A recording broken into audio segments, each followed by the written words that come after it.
I am here as ever with Laure Jackson. Hello, Anne.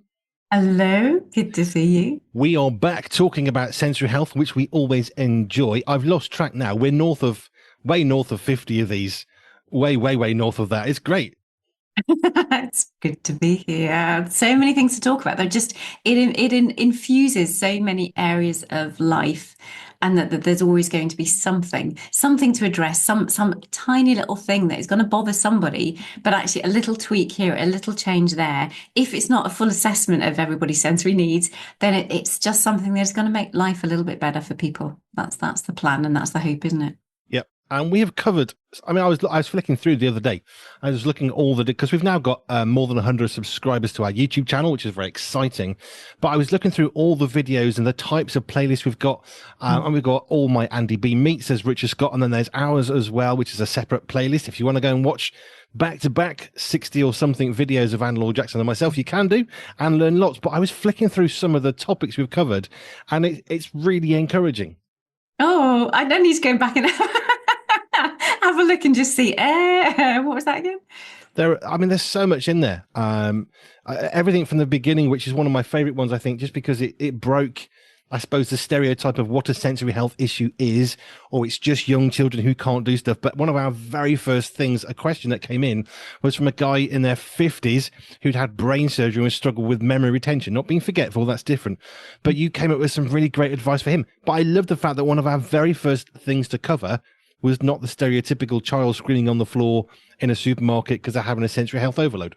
Yeah, yeah, it's lovely. Let's flag up, let's air, let's expose, let's bring to the fore lots of tiny little things that people might be struggling, or big things that people might be struggling that they don't know might have a sensory base to it.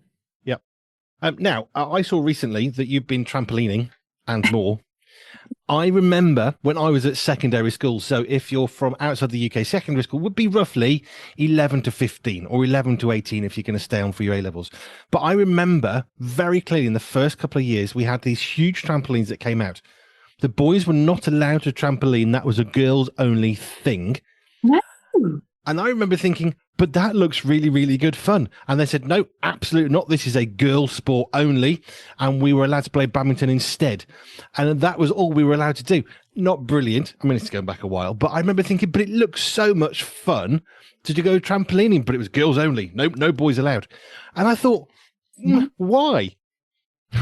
Yeah, why? Like that just especially because trampolining is one of my go-tos. Absolutely. If anybody does have a family, or does have somebody who just needs to move, and it's very organizing, it's very regulating, lots of proprioceptive input, lots of vestibular input, because there's so many things we can go into. But yeah, so I was at a trampoline park because I have normally taken my children to it, and I'm getting to that stage in life where what are the things that I would like to do that I haven't done because of overseeing, because of nurturing, because of putting them first, because of, all of that. And so, yeah, I said to one of my sons, I said, you know what, your mum fancies going trampolining and on the inflatables. That's the lovely thing. It was also inflatables that you can climb up and bounce off and throw yourself over.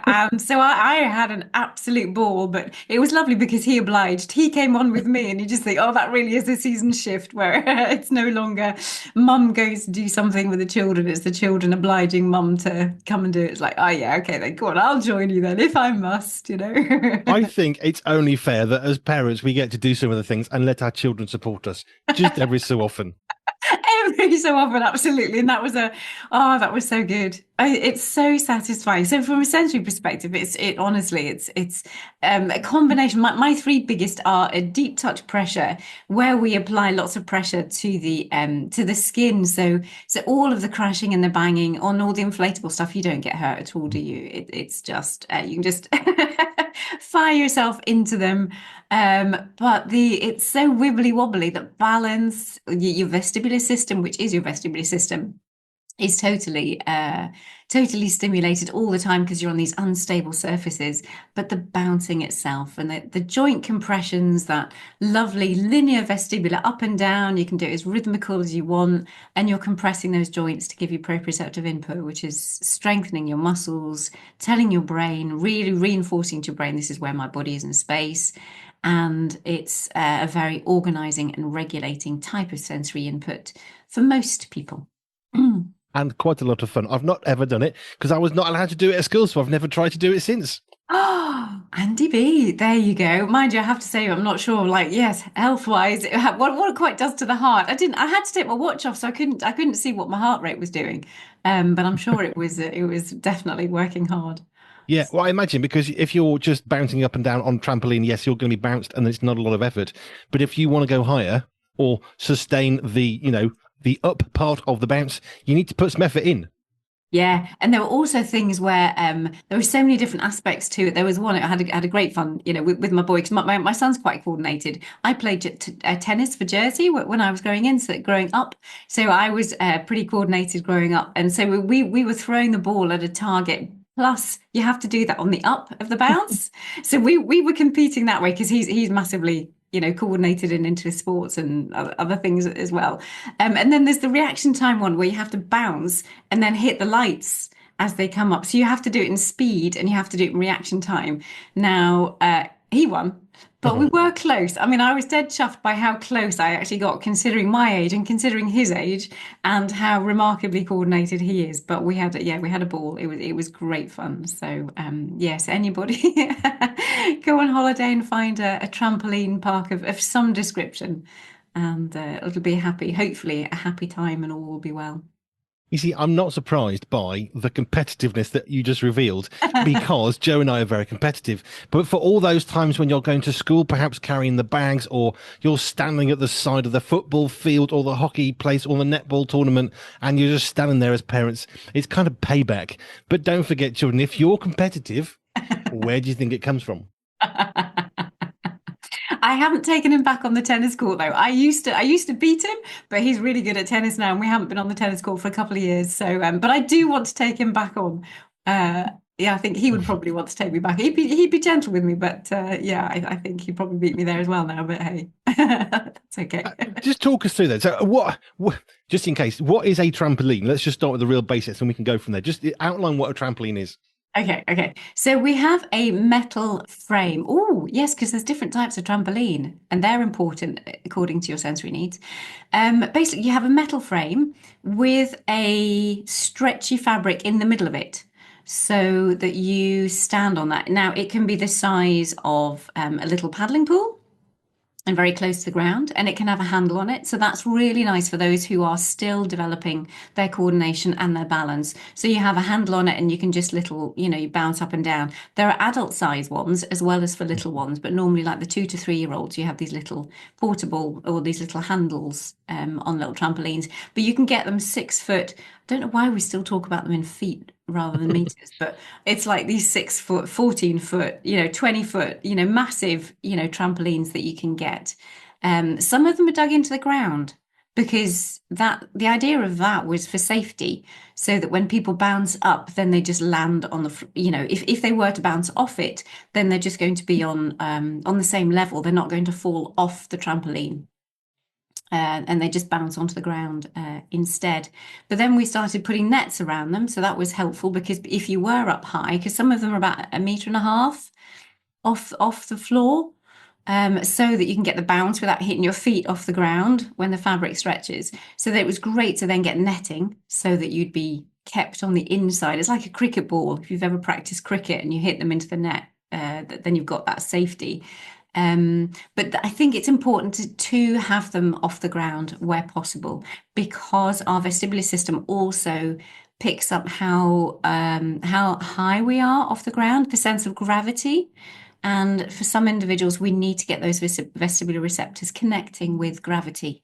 And in the up and down movement, it helps them register vestibular input more. So if they are higher and jumping higher off the ground, we're going to get more registration that they can recognize that sensation. Whereas if they're just bouncing at floor level or bouncing into a pit that is dug out underneath the trampoline, then they're not going to register quite as readily.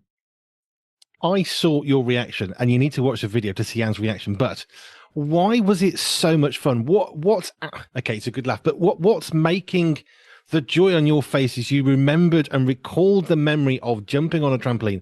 What is it that's generating the joy for us from a sensory perspective?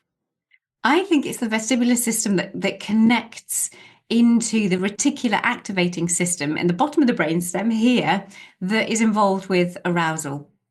Arousal is the sense of how alert, how alive you feel about so many things, and it perks you up. So with that natural perking comes, if it's associated with something positive, then it's going to be going to elicit a lot of those memories and joy and a happiness that just exudes because you are generally more alert and happier rather than being alert and frightened. So we don't want that kind of alerting. But when you get an alerting that's associated with a joy and a pleasant experience, then it's really lovely for the system and really, yeah, plugged into emotions and memories and yeah, all of those things then flow out of us automatically.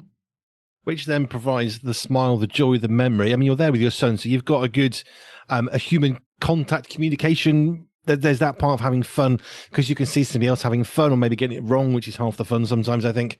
But it was wonderful seeing the joy in your face as you recall that memory.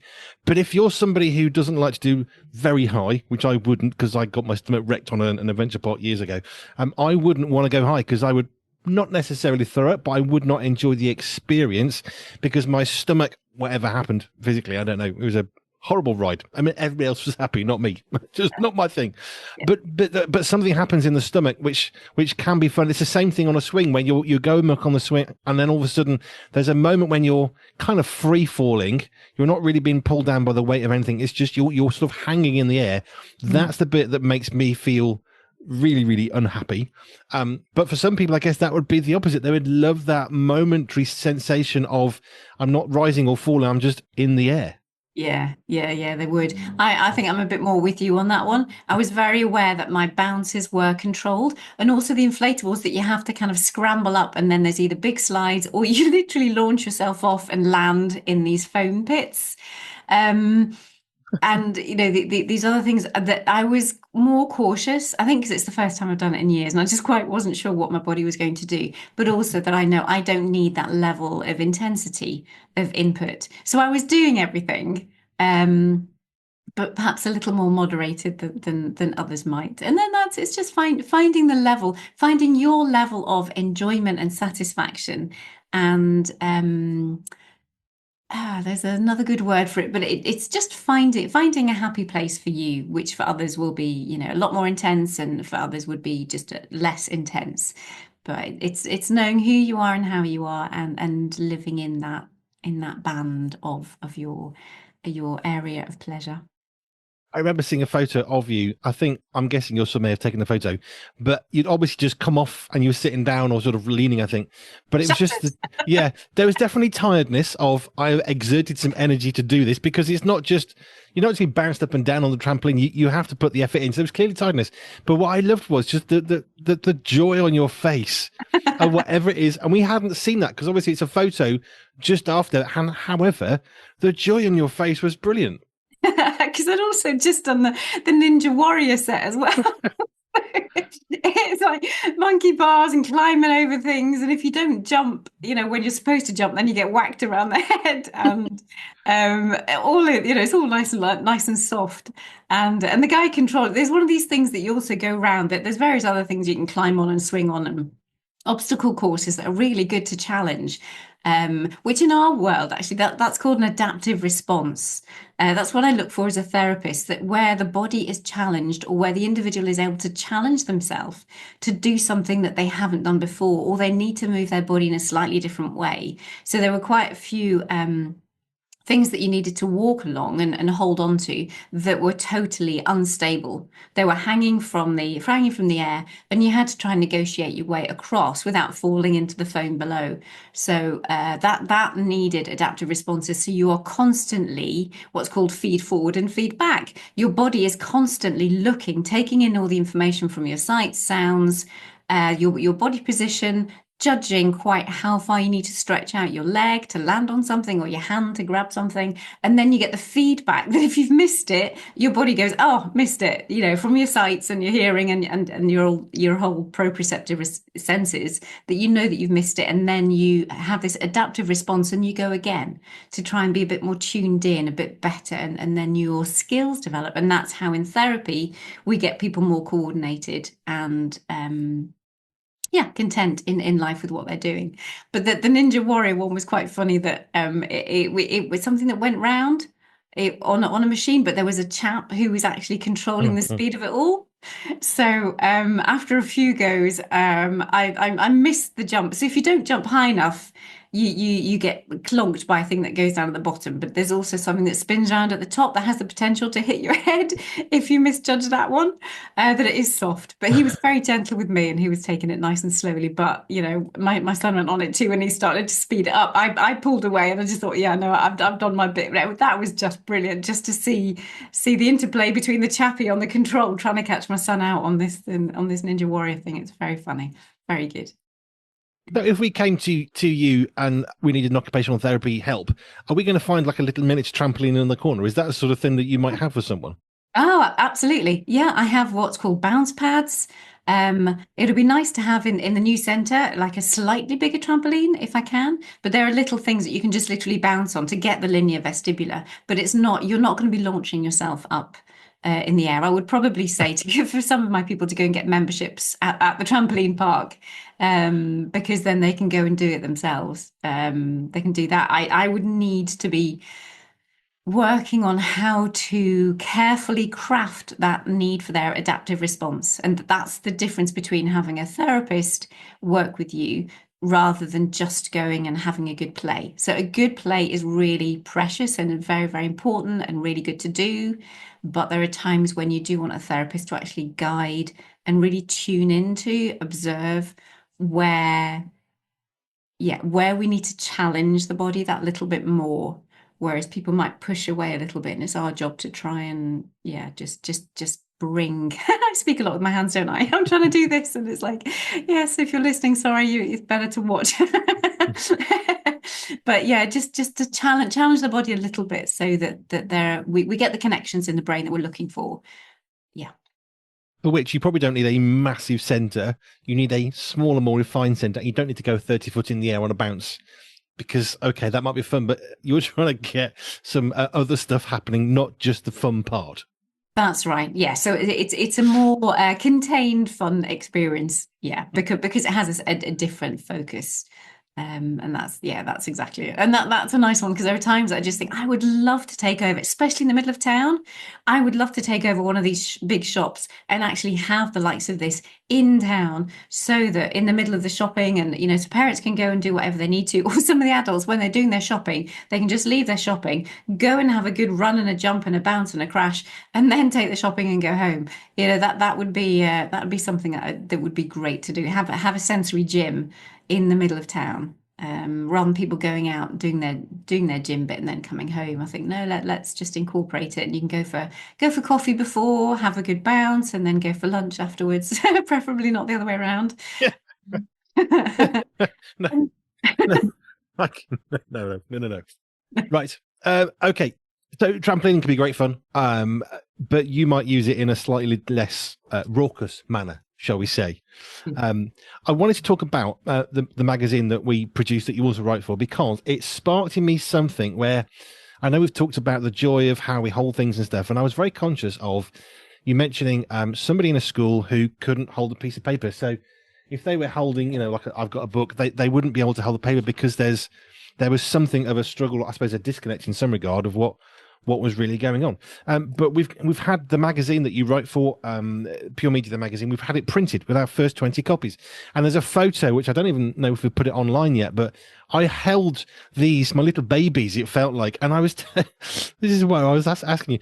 I was taken back to the first whole time I held my first son, and he's in the crook of my arm, and it's a really precious moment. But as I held these magazines, I put the box on my arm, and it felt like, in a very slightly different way, obviously, this was like my little babies. And then there's a photo of me holding the magazines, and I realized my arm was in the same position as I would do virtually for holding a newborn baby. And I was sort of very preciously holding these magazines.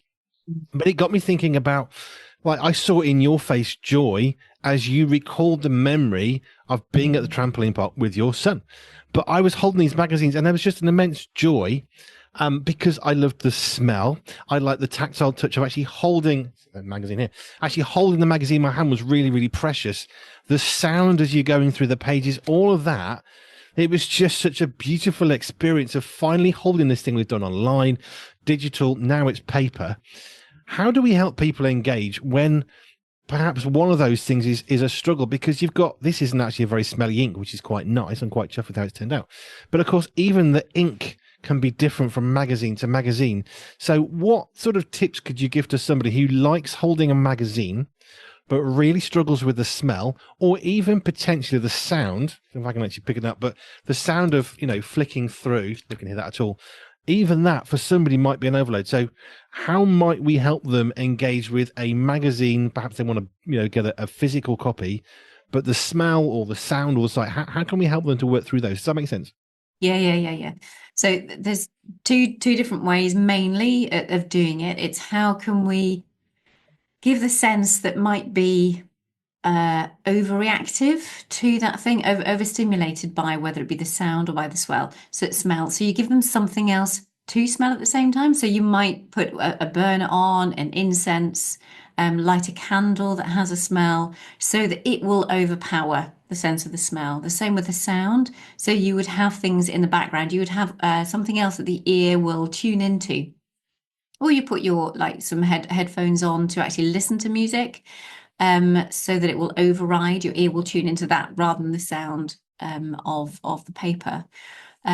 Or you do the blocking out. So you either make something more intense for the brain to listen to, or you try and actually remove the ability for that sense to be hit in the first place. So you can get little nose clips. We often use those for smells. Swimmers would use them quite a bit.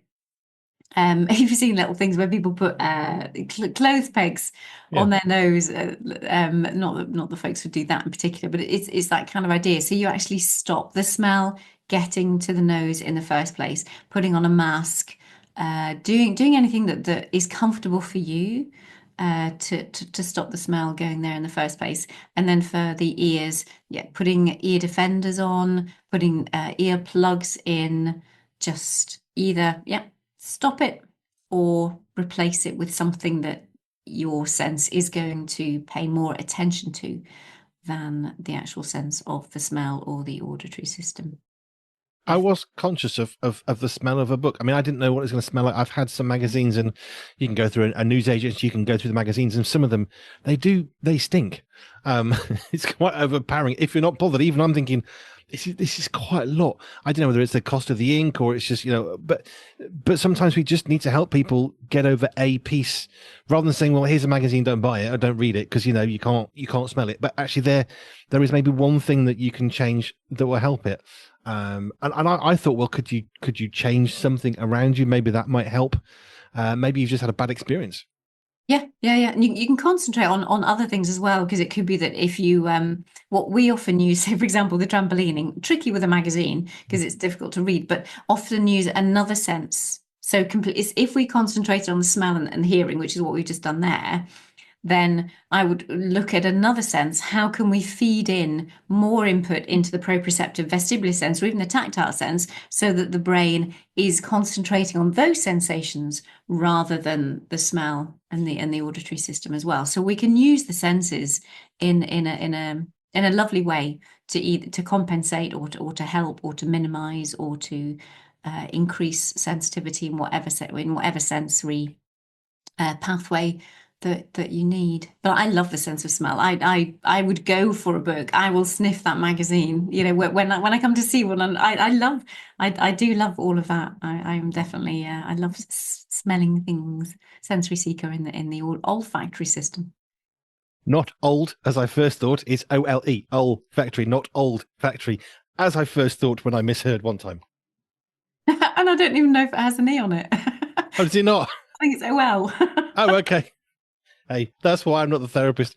I've completely lost my train of thought then. What was I on earth was I going to say to you? No, it's completely gone thinking about the how I forgot to spell the thing.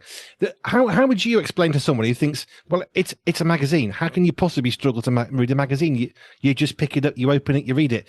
How do we help people understand that there are people for whom that actually it's not as straightforward as just pick it up and read it because there's a sound, there's a smell, there's a noise or something. How do we help them understand that? I think it's quite if people wear glasses, that might be a good way of being able to say it because it's just like, okay, if you're used to wearing glasses, or if they're not used to wearing glasses, give them a pair of glasses.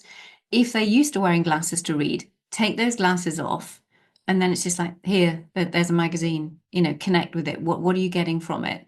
And it's the sense, and it's like, but I can't engage with it. I can't see it. You know, you might start to get it's the feelings that we need to get people to recognize what it's like. They may not be able to appreciate the sensation themselves, but if there is, for example, if they were to get frustrated or they would put it down because they can't read what is written, um, then we're tapping into the same emotions.